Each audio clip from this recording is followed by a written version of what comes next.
Hey, good morning and welcome to Breakthrough Walls. I'm Ken Walls and I'm your host, and I'm excited about the guest I have on today. You all will not believe this young lady's story. Please share this out. I ask right now, share this out. This is going to be a good interview. You just hang tight. I want to welcome my new friend, Dana Liesegang, to the show. Dana, welcome to the show. Thank you very much, and thank you for having me on. I'm excited that you're here. Very excited. So Dana, I created this show a couple of years ago now. In fact, it's almost exactly 2 years ago.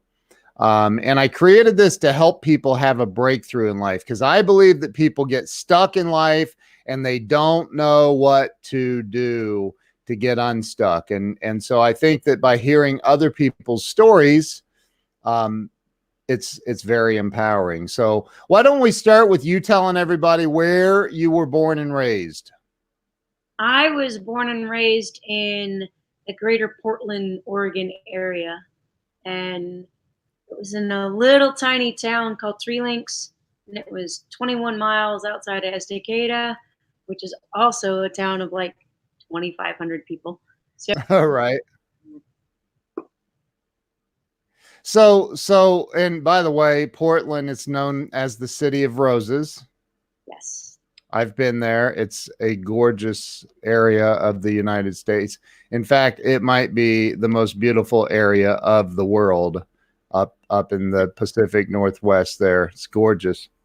So, so what was it like for you growing up out there as a kid? And I mean, you had a normal childhood, I assume. Well, I mean, I think I had a normal childhood with, a couple sets of parents. And I grew up in the era of divorced parents. So I had family on the west side of Portland and family on the east side of Portland. And Okay. I grew up very safe. We didn't have to lock our doors. It was a very communal upbringing. In Three Links, there was 21 houses and a school. And even at my dad's house in Hillsboro, Oregon, they never really locked their doors, left keys in the car. I grew up in a Yeah. really safe era. Yeah, I can relate to that. That's kind of the way I grew up. So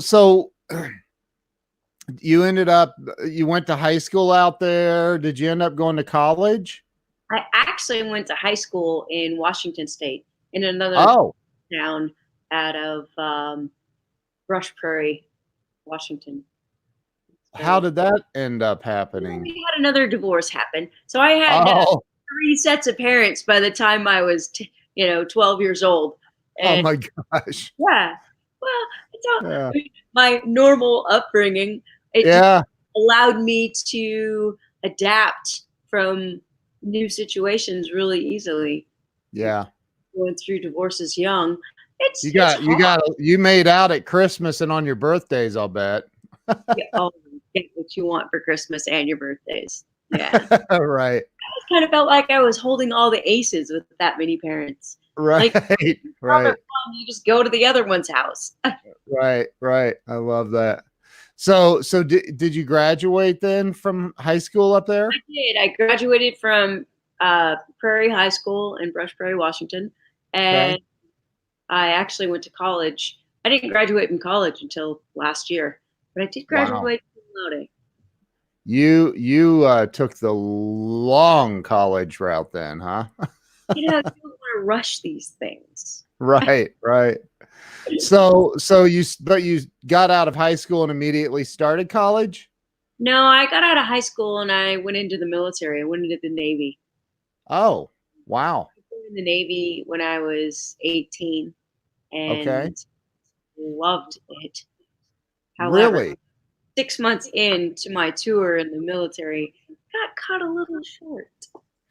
Yeah, and I want to get to that here in just a second. Actually, I've heard that story, and I really hope people are listening and paying attention because this is where it gets crazy. Did you go to the Great Lakes Academy for boot camp? No, I actually went to Orlando RTC and Oh, okay. in Orlando, Florida. There was Sure. that's where they sent women at the time I in got you. so we had co-ed boot camp. We didn't have co-ed dorms, of course, but or barracks. Sure. We did have. My brother spent 10 years in the Navy, and my nephew just recently graduated from Great Lakes. He's in the Navy. Yeah. Congratulations. That's Yeah. exciting. My And nephew, thank you, by the way, for your service. thank you. My nephew's a Marine and my niece is in the Air Force. Oh, that's awesome. Yeah. That's awesome. So let's start getting into your naval career. You said it was cut short about 6 months in. Why don't you kind of explain some of that if you don't mind? Yeah, not at all. Um, I had a great time actually in boot camp, which is, I guess, odd. I became our company comedian, and I was on top of the world, and I got to do some stand-up comedy in front of like 100 people. So that was fun. And Wow. so I'm on top of the world, graduating from boot camp, invincible. I mean, like there is nothing greater than the pride of standing before your flag in your United States uniform. It just burns. That pride is so strong in your soul. Yeah. And I went out into the fleet. I was aboard the USS McKee. It's a submarine tender. It's a boat that takes care of the submarines, not to be confused with being a submarine. And I was an engineman, which is a diesel mechanic. Wow.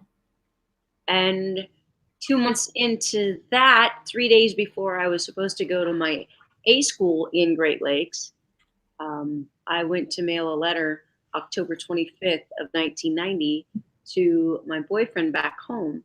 And the mail in the service is really slow. So I walked off base, which was about, I don't know, a mile or so away. And as I was walking back on base, I decided to take a ride from a young man who pulled off to the side of the road and offered me a ride. And I was like, "Meh, it's another sailor. He's 18. I happened to be 19 at that time. And I thought I was safe. We got Mm. back on base and he was like, "Do you want to go to the bar?" I'm like, "Not really." I didn't feel like drinking that night, which was Yeah. also odd. And he was like, I noticed that there was an empty pint of Jack Daniels on the floor of the truck. Mhm. He's like, "Oh yeah, I just drank all that." And I'm like, "Well, he drives fine." I was young and stupid. Sure. And I didn't really want to go back to my ship either. So he suggested we go for a drive and we went to Mission Beach. And I was in San Diego. Went to Mission Beach and he had a bum homeless person. Shouldn't say bum, huh? Had a homeless darling. Hey, it is what it is. Yeah, hey, they've been called hobos, bums, homeless, whatever. Not So, politically correct to call them bums. So yeah, I'm in Ohio. We call them bums. I'm just kidding. So, go ahead. Go ahead. so he had his homeless guy buy him another pint. And he's like, "Well, we gotta go somewhere where I can drink this and not get caught." I mean, we're both underage. And I was Yeah. like, I had this bright idea of going to Sunset Cliffs. And I'm like, I'd heard it's beautiful, but it's called sunset, not Yeah. after dark. So I'm not Right. sure what I was going to see. Yeah. I just heard it was pretty. Yeah. So on the way up to the cliffs, he was talking about how he dealt drugs and was doing drugs. And I'm like, huh. You get this inner ding. And, when you're young, you don't listen to it, of course. And I'm like, Right. well, I'm bench pressing 155 pounds. He doesn't look too bad. You know, I grew up as a tomboy. I grew up fighting with boys, fist fights. And so it didn't dawn on me that this 18-year-old kid could overpower me without blinking an eye. Yeah. So we go up there, and I'm like, meh, all right. Excuse me. I start to think maybe this isn't such a good idea, but I decide to act tough. Yeah. And we got up to a point where he parks. We get out, and there was a hill, and he went on one side, and I went on the other because we both had to go to the bathroom. Mm. And of course, boys pee faster than girls. So the next thing I know, he's standing in front of me, and he said, "Have you ever had anybody watch you pee before?" And at that point, I Oh, pulled up my pants, and I knew I was in trouble. I wasn't really sure how to get out of it. So wow. I shoulder check him on the way by, like, "I'm tough. I got you." That was probably one of the worst moves I could have done, because I think that just egged him on. Yeah. And so we sat down for a bit, and then I'm like, all right, I'm going to try and act tough again. So I reach for the bottle, and he pulls it away. And I was like, fine. So I stood up, and there was a trail that went down. And I walked through there, and I ended up being attacked from behind. And long story short, I was raped, choked out, and to the best of my knowledge, he choked me till I passed out, Oh, threw me off a 75-foot cliff straight down to cover up his tracks. And it worked. I ended up breaking my neck, C1, which is the top bone in your neck, through my C5, God. and a traumatic brain injury. I woke up in the hospital not knowing where I was, what happened. I was on a respirator. I was paralyzed from the neck down. They didn't expect me to live through the night. When the Navy figured out where I was, because it was civilian police apparently that were doing a routine check. This is what I was told. They did a routine check, and he was found running away from the scene of the crime. And he said, she fell, she fell, she fell. And Oh, so, wow. yeah, he told the Navy 6 different stories. He told the police a different story than what he told the Navy. And when the Navy got to me a month later, because it took me a month to be able to breathe on my own and get into the regular ward. They didn't Oh, expect me to live, and then all my parents were there. I had 5 out of 6 parents in the hospital. All that's confusing to nurses and doctors. They're like, "What? Wait, what?" right. Everybody's agreeing. Yep, we're all her parents. So they're coming into Wow. the room and all these odd combinations, and I'm like, not able to even turn my head. I'm looking at everybody like, this is really strange. Wow. That Wow. was fine. And of course, I lived. And when I decided that I couldn't commit suicide on a respirator, I decided that, well, I'm getting off this thing. If I'm going to be paralyzed the rest of my life, it is not going to be on a respirator. And so I fought really hard to get off of that, made it, proved the doctors wrong. Let me ask you a question, if I may. Yeah, How long were you down at the bottom of this cliff? That, like, do you know how long? I don't know. Wow. I know my body, I was in a coma, and I was hypothermic, and Good I was God. flighted to the University of California, San Diego Hospital. Wow. Wow. So when you say that well, obviously you're having thoughts of ending it, just like this is, yeah. And you, I was paralyzed from here down. Like, yeah. So there couldn't, was nothing. there was nothing. I couldn't even breathe. I could feel my face. My gosh. So, So yeah, so you said I fought really hard to get off of that respirator, and that's an interesting choice of words, because every single part of your body is paralyzed except for your face and your head, and yet you chose to say I fought. Um, right? you And never have to teach yourself how to breathe, and no one was teaching me how. I had bit down on the respirator so often that they decided to give me a chance.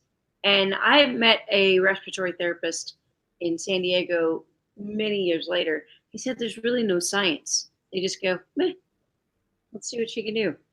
And they Wow. did that because I was biting on it so often. I'm like, I want to breathe on my own. I want a chance to breathe. And you have to be able to breathe for 4 hours on your own. And they wean you off slowly. And the respiratory therapist, for some reason, I was always sleeping and she turned my air off and shocked me into waking up. Maybe it was a technique. I don't know. However, Wow. so I would thought in my head on each breath, I'd be like, nice and slow, and on the out breath, that is the tempo. Nice and slow, that is the tempo. And I'm just thinking this in my mind over and over and Wow. over again, retraining myself how to breathe. And it took, I think it took like 2, 3 weeks. My gosh. Hard. Wow. And then eventually they decided to. Now the respirator is like it's all the way down.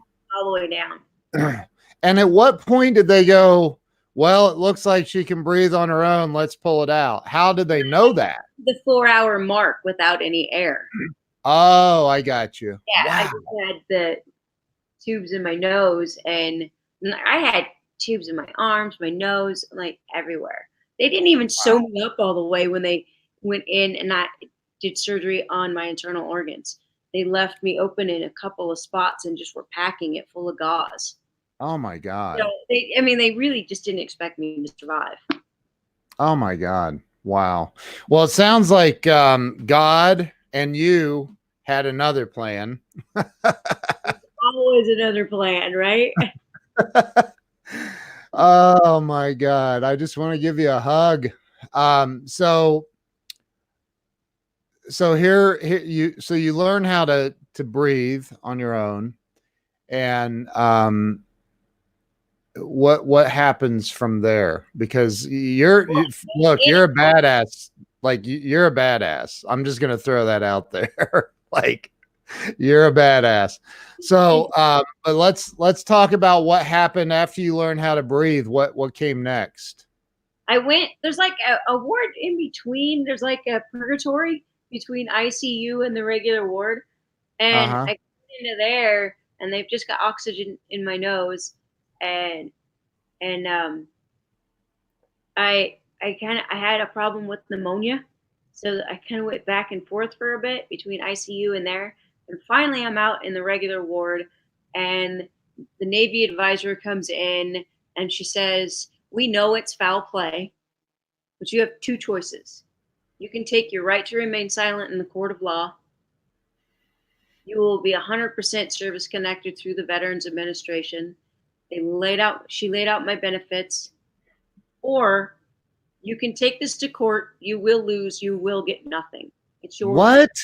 It's your word against his." And so I'm like, I'm in a halo. I've got bolts in my head. I can't move from here down. And I'm just like, I look over at my dad, and he does one of these, like zip your lip, because they were like, your parents are going to be responsible for all of your hospital bills. And I was like, Oh, I'm like, I really didn't have a choice, but they give you the option. And I, it was the best choice I ever made was to take my right to remain silent in the court of law. And I didn't realize that it was only in the court of law until 21 years post injury. And that's when I was really started coming out loud about it, because people need to know. People need to know that they have a voice, that they can come forward and they can talk about it. And that's why we're here today. that I just felt all kinds of emotions boil up inside. Like, yeah. So I'm sure you've felt every single one of them a million times. Yeah. So you so the guy got away with it? Yes. Oh my God. He finished his tour, and he actually went on to a life of crime, domestic violence, Oh my drug God. abuse, drug trafficking. He went to jail, and he also, in the late, no, early 2000s, kidnapped a woman in Idaho and held her hostage for 6 days. And it Wow. wasn't until um, 2012, I was 21 years post injury, and I had met Dr. Wayne Dyer on a cruise just to thank him for a lot of the things that he had helped me through. I'd attempted suicide along the way and came back out of that and persevered. I've done a lot of work with stem cells and Wow. I had heard Wayne was dying, and I'm like, oh my gosh, I have to thank him before he dies. And he led me to see John of God in Abadiânia, Brazil, and I had Wow. a spiritual healing. And with that, I found the ability to forgive myself and my attacker. And what that means to me is freeing myself from anger. I was Yeah. draining my power into him. And by cutting that cord and forgiving, I took my personal power back. It doesn't Uh, condemn, it doesn't give that any validity at all, what he did. It just gives sure. me my personal power back. And you stop being angry. You drop a huge weight off your shoulder. Right. So you first I want to say Wayne Dyer is my all-time favorite. Like he changed my life many, many years ago and continues to. So Wayne Dyer is my favorite author and spiritual teacher, and he's an amazing human being. Amazing. Yeah, So very, very, very, very fortunate to have met him. He's just yes. one of the most incredible mentors I've ever had and teachers. He's like he made such a huge difference in my life and how Yeah. I went about being in a wheelchair. I had gained my it took me 3 years to become independent in my wheelchair. After I was breathing on my own and after I took my right to remain silent, I was able to focus on my rehab and and it was actually a gift to be able to be quiet about it because I could just say I don't know what happened and focus on getting better and Right. Right. operate. So and that's what I did. And I Yeah, I was gonna say, you're swinging your arms all around. yeah. You're you seem a bit more mobile than being paralyzed from the neck down. Yeah, well quadriplegia means your body's been affected by paralysis from Yeah, whatever level you've broken your neck at. And right, there's 7 cervical bones and 8 levels of quadriplegia. And there's complete versus incomplete. I happen to be incomplete, which means I have sensation and or function below my level of injury. So my normal sensation and normal function stops right here. That's where the normal sensation and function stops.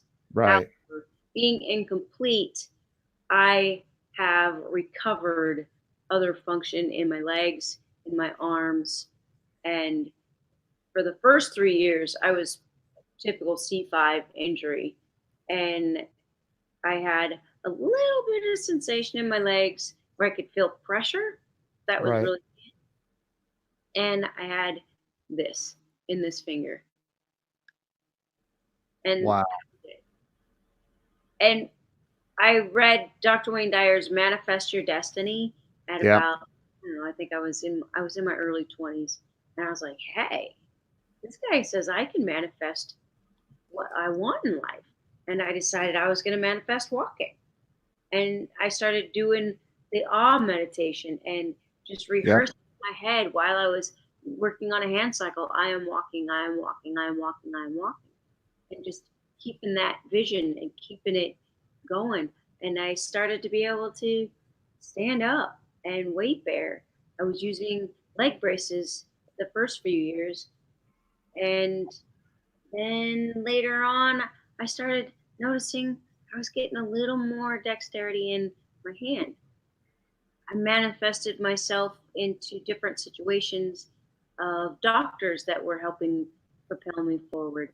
I don't know what I did in Mexico, to be perfectly honest. They use this thing called underlying remedies and Uh-huh. something else, which I have no idea what it was. A lot of acupuncture points, and the doctor that I was working with, he's like, okay, I've done as much as I can. And at this point, I'm 9 years post injury. Jeez. And it took me 3 years to get my independence in my wheelchair. Now, this is, you said Mexico, so you ended up in Mexico? Yeah. Yeah. I think I missed something there. How'd you end up in Mexico? Well, I I was on an airplane after I got divorced. I was on an airplane to go have fun for Christmas in Vegas, and I met a doctor that closed his practice. He said, "You got to go see Dr. Eagleson." So I did. Wow. I In went to Mexico. New Mexico, Wow. And and is that where the stem cell stuff took place? yeah, I'm not really sure what they did it to me in Mexico.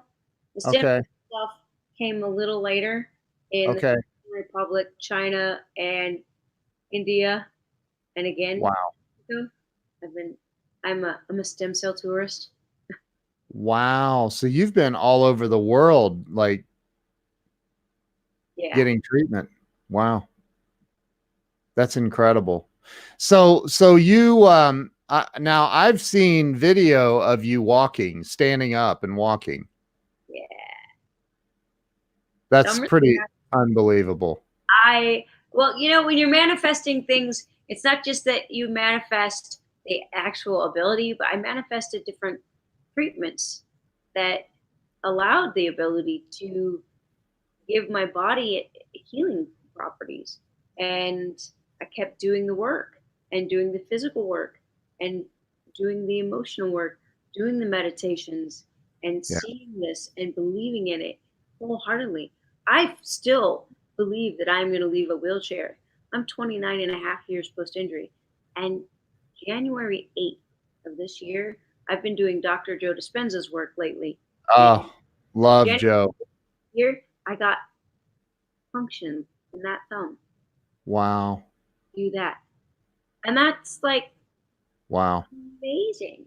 I had no function in that thumb for 29 and a half years. So Wow. I'm healing. It's still possible.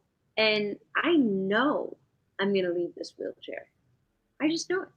That is so awesome. It has I'm I know it too. I know it too. to take you. That's incredible. And I always I talk about meditation a lot because, I 17 and a half years ago, I got sober and I, about a year later is when I was introduced to Dr. Wayne Dyer. And Oh, not I didn't meet him like you did. I never had that I never had that happen, but I started meditating and I've meditated every single morning of my life since then. And I will not miss a day. I will not miss a day. And people don't understand the power that we have, that all we need to do is connect to it. And it's incredible. It's absolutely incredible. And my wife just said, Dr. Joe Dispenza is amazing. Becoming Supernatural is a great book. It's unbelievable. It really is. unbelievable. Yes. Yeah. That's the book that turned me on to Joe Dispenza's work for sure. Yeah. Yes. So you've been healing. That's amazing. I'm so happy for you. What are some of the other things that you've been accomplishing along the way? Because you've done some amazing things. Yeah. I don't like to sit still.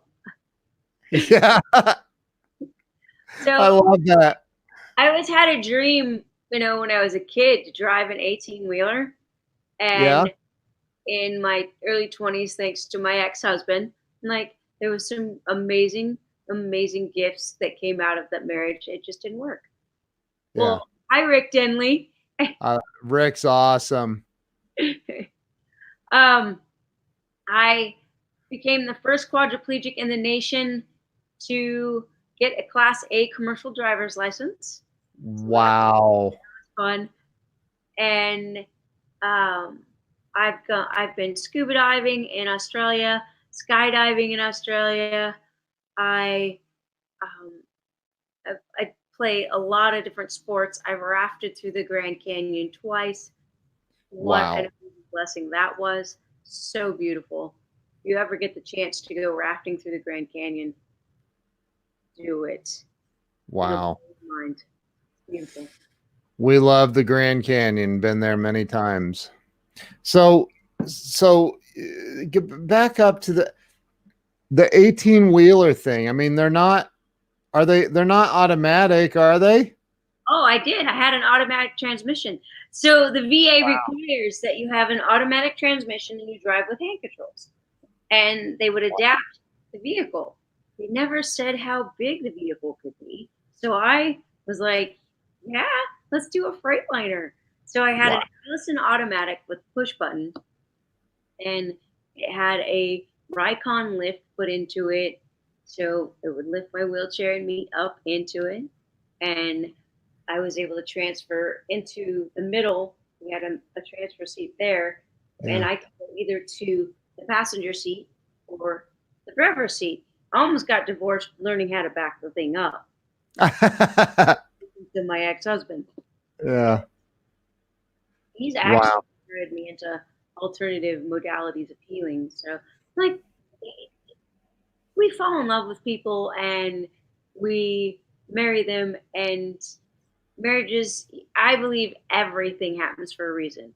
Marriage, Sure. divorce, even this injury, like, it's it's been the worst thing that ever happened to me, but also the best thing that ever happened to me. Like, I joined the Navy to see the world, and Yeah. you and I are taught you how to manifest. I just failed to manifest properly when I joined the Navy to see the world. I Right. forgot to be able-bodied. Mm. Yeah. Wow. But I have seen the So, world. I've been to 6 out of 7 continents. here you are. You're sitting in a wheelchair right now, right? Yes. Like, okay. So I wanna point something out. So here Thank you are sitting in a wheelchair on my show talking about manifesting and everything that's happened to you has been a blessing. And there are people across this globe that stub their toe in the morning and let it ruin their whole life. like and you're not a victim. I love that. I love that about you. You are not a victim, and there are a lot of people who have been through similar things, right? Or maybe not even nearly as bad, and they stay stuck in that victim mindset and mentality for life. Forgiveness has been the key to stepping out of victimhood, and also learning a lot about Dr. Joe Dispenza's work too has helped reset my um, mindset around life in general. Really, Sure. but So I see it and view the whole situation. Um, it happened October 25th. Why would I still live back there right. in 1990? We're 29 years later. Yeah. And if I stay in victimhood, then I can't heal. Right. And you have Did to, it's a choice. Is Wayne the one that told you that you had to forgive? Wayne didn't say I had to forgive. However, he did tell the story.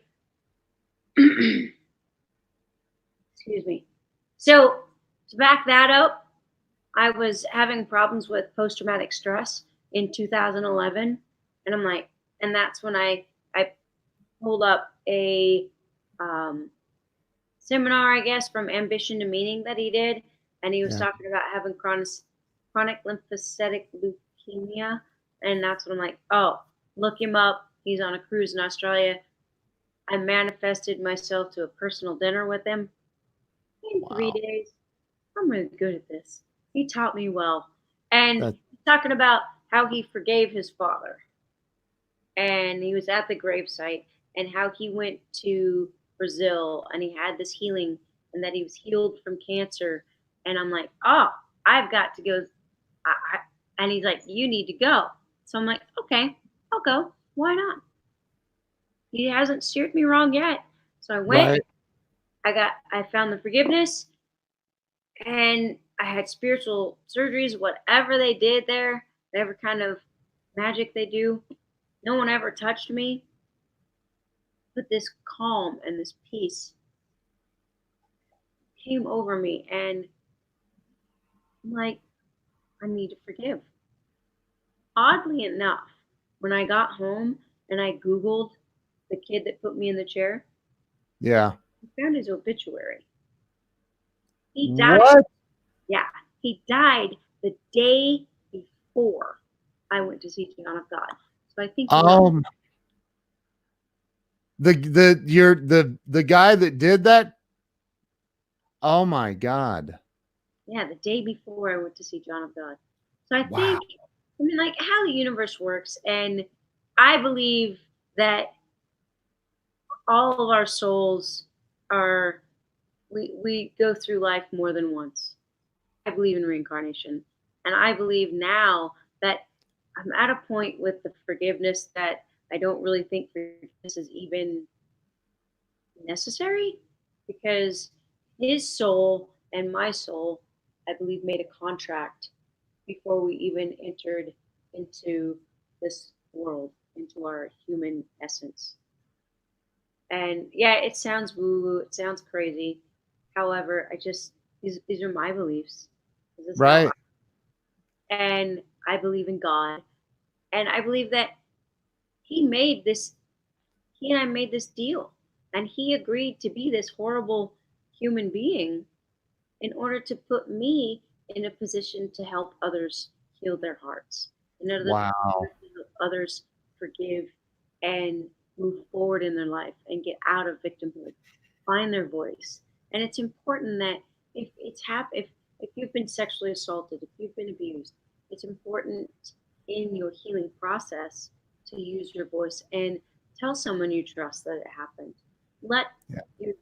let younger generations know that being sexually assaulted is not okay. Child molestation. I was also molested by an uncle when I was 14. Wow.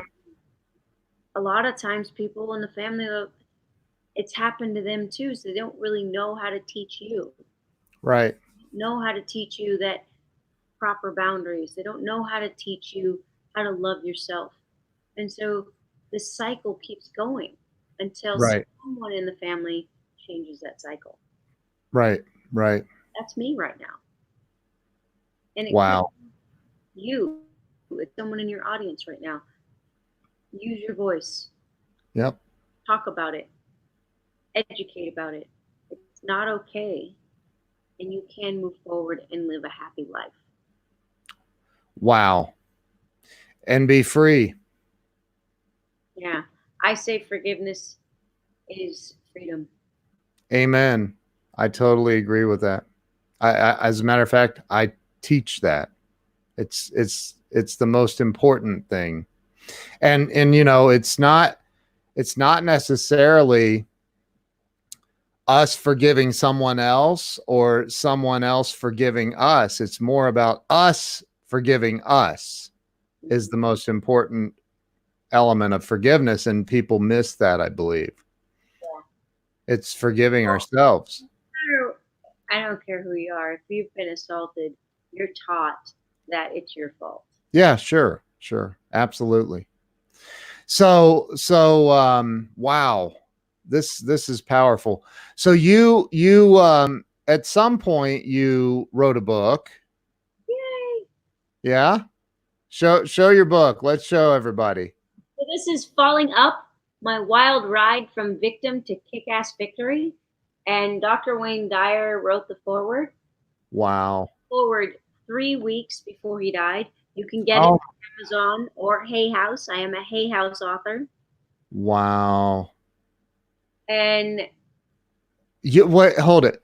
Dr. Wayne Dyer wrote the foreword 3 weeks before he wow. and So I that was the last, that had to have been the last foreword he wrote. yeah, yeah, I just got chills. yeah. He's still guiding me. Because I went down a Oh, rabbit hole again after he died. I lost my service dog 2 weeks before he passed away. It was a double whammy for me. And for about 4 years or so, I went down a dark rabbit hole. And he gave me his hat at the second cruise I went on. When do you have it with you? I can grab it. Do you want it? You want to Is see? it close by? I don't want you to have to go out of your way. Pardon me? It's not too far. I'll be right back. Okay. 2 seconds. Wow. That is amazing. Well, I didn't know you were going to have to go clear over there. Wayne Dyer gave her his hat, and she's going to get the hat to show us. I've actually seen it on another video that Dana was in, and it's pretty unbelievable.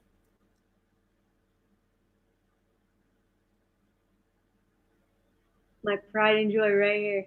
Oh my gosh. I recognize the hat.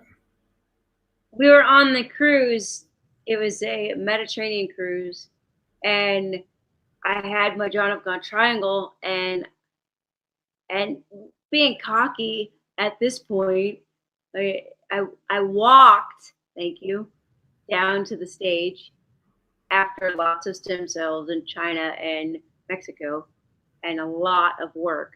So I was able to walk down the stage, and he was excited, and he was wearing this hat, and I'm like, so, and you know how he's big on releasing attachment. Yeah. I said, how attached to that hat are you? Like, God damn attached thing. And I'm like, well, I'm pretty goddamn attached to this triangle. And he was like, you went. And I said, I'll give you this triangle for that hat.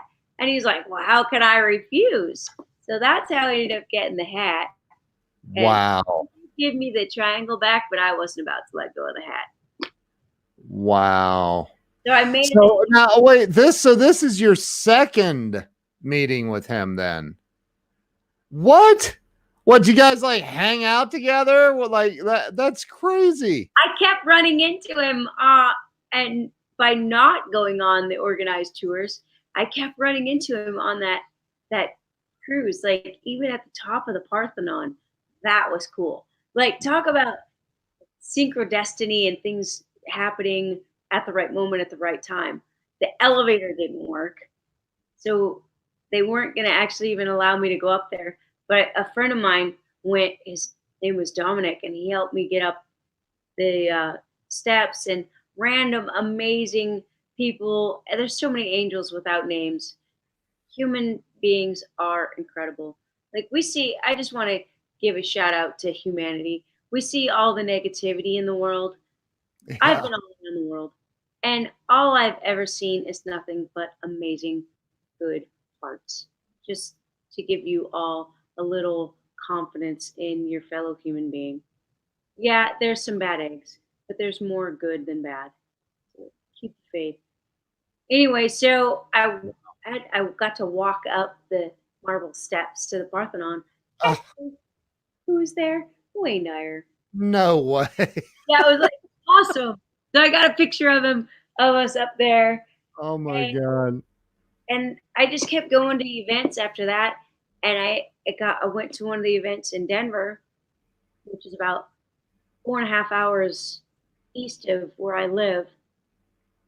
And he had me walk up to the stage, and I made a deal with him. I'm like, I'll give you this hat when I can walk unassisted. I did take a couple of unassisted walks. No walker, Wow. no braces, and I was able to step. And so, I mean, like, it's just happening. It's already happened. It's in the quantum field. I'm walking around somewhere in the quantum field. I love this. Love this. And he had me walk up the stage, and it was at that point that he ended up giving me a book deal because I'd forgiven, and he wanted the world to know. He wanted the world to know it's possible to heal. He wanted the world to know what is possible in life. Oh, And even though I lost faith, I know that when I put this hat on after he passed away, and I was in college last year finishing up my degree, because my dad was like, I'd really like to see you graduate before I die. I'm like, oh, I guess I'd rather get busy. wow. I was busy healing. I didn't have time for college. Right, right. And and when I put it on, all of a sudden my screen starts flashing Tony Robbins, Tony Robbins, Tony Robbins on my Facebook, Tony Robbins on my Instagram. I've never mentioned Tony Robbins' name in my house ever. So, Right. being cocky as I was, excuse me, I was like, I'm going to meet Tony and I'm going to be on stage with Tony. Well, I did meet Tony. Oh my God. I met, When? I met Tony Rodriguez. I met the Oh, person I was supposed to meet. And with Tony Rodriguez, he has Tony Talks on Get Up and Grow on his Facebook page. And through Tony Rodriguez and that Get Up and Grow talk, I met Michelle Marie Soros, who is on Extra. And I went to Rhythmia Life Center and did ayahuasca journeys, wow. manifesting, manifesting, manifesting. And then I met Eric Swanson, Mr. Awesome, at and he does Habitude Warrior conferences and habitudewarriorconference.com. Check it out. And that's how we met. And that's how we met. Yep. And I was on stage with Tony Rodriguez. Wow. At before I went to the Tony Robbins event, I said, I'm going to meet Tony. I'm going to be on stage with Tony. I didn't say Robbins. Ah, I met Tony I needed to meet because everything in my life in this past year I can connect back to the Tony Rodriguez, and he has been my coach. He has become my friend, and now we are colleagues in speaking on stages together. Thank you, Eric Swanson and Habitude Warrior Conference, and yeah. it's just like synchrodestiny and Eric, guidance. that's amazing. What an amazing story. Anyone can ask for guidance. And he said this before he died. He said, after I die, I'm just crossing over to the other side in the quantum field. Ask me for help and I will come. And so that's what I did, and this is what's happening now. I didn't know what to do with this book after it passed. Wow. Show the book again. Show the book again. Wayne has cleared up your internet speed, so it's coming through much clearer now. See? Falling up. Love that. Wow. So Dana, where can I was gonna say what's next, but I already know you're gonna start walking here soon. Where can everybody follow you? Where's the best place? Are you active on social media? I am easiest to follow on Facebook. I have Instagram. I have a Twitter account and a LinkedIn. I'm mostly on Instagram and Facebook. I have my own website, DanaLiesegang.com. Okay. And if you want to join a free masterclass, April 11th, you can go sign up for that on my website. DanaLiesegang.com, and sign up. And I'm gonna. me and Tony Rodriguez. And have you met Tony Robbins yet? No, Not yet, huh? it'll happen. I think it'll happen. I think it'll happen. And I have, is that correct right there? Yes, it is. DanaLiesegang.com. Dana, you are an amazing human doing. Thank you. Not a human being. You're a human doing. You're doing it. You're speaking. You're doing all kinds of stuff. Robert Brooker just put the link for your book up there. I will go back and put the link in as well. And I have an Amazon influencer store that Amazon gave me. I will add your book to my store. Thank you so much. Yeah, I can't wait to get a copy of it. So, Dana, you're amazing. I love you. I think you're amazing. I love you. Thank you for having me on your show. I'm so grateful. You're amazing. You're amazing. Eric Swanson, Mr. Awesome, a shout out for connecting. Yes, absolutely. I love Eric. He's such a good person, such a good dude. Love that guy. I'm so grateful that he connected us. Me too. It was meant to be. And I cannot wait to meet you in person.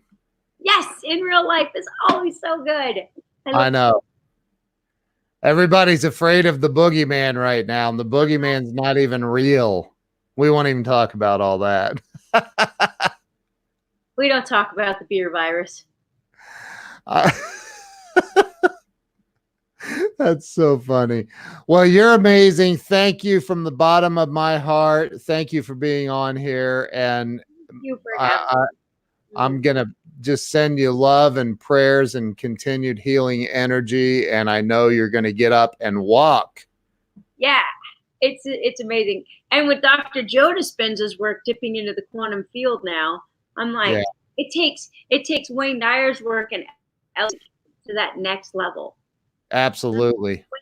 I know Wayne led me to Dr. Joe Dispenza. Yeah. Also, through a connection from Tony Rodriguez, Michelle Marie Soros, I met Phoenix Devereaux, who designed my website, by the way. So, wow, she is the one that and I was kind of anti Joe Dispenza because I'm like, who heals a spinal cord injury in 3 months? Give me a break. So I had my own hallucinations of what that was, and she said, stop, halt. If I agree to read this book, you agree to read this book. And so I did. And I was like, oh, now I'm hooked. I do meditations every day, morning and night. I wake up at 4 o'clock in the morning just to do the meditation. And I do a meditation before I go to bed at night. That's amazing. It's working.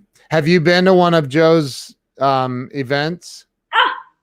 The beer virus postponed my event that I was supposed to be at in 2 weeks. Oh, wow. It's just postponed, though. We'll go. That's it. You're amazing. Thank you. Thank you for coming on. Thank you. All right, everybody. Thank you to everyone who's watched and shared this out. And goodness, thank you so much. Yeah. All right, Dana, thanks so much. Have a great day. Don't hang up on me yet. I'm going to end this live stream, though. So thank you to everyone for watching and being on here. Thank you, Dana, for coming on. Much love.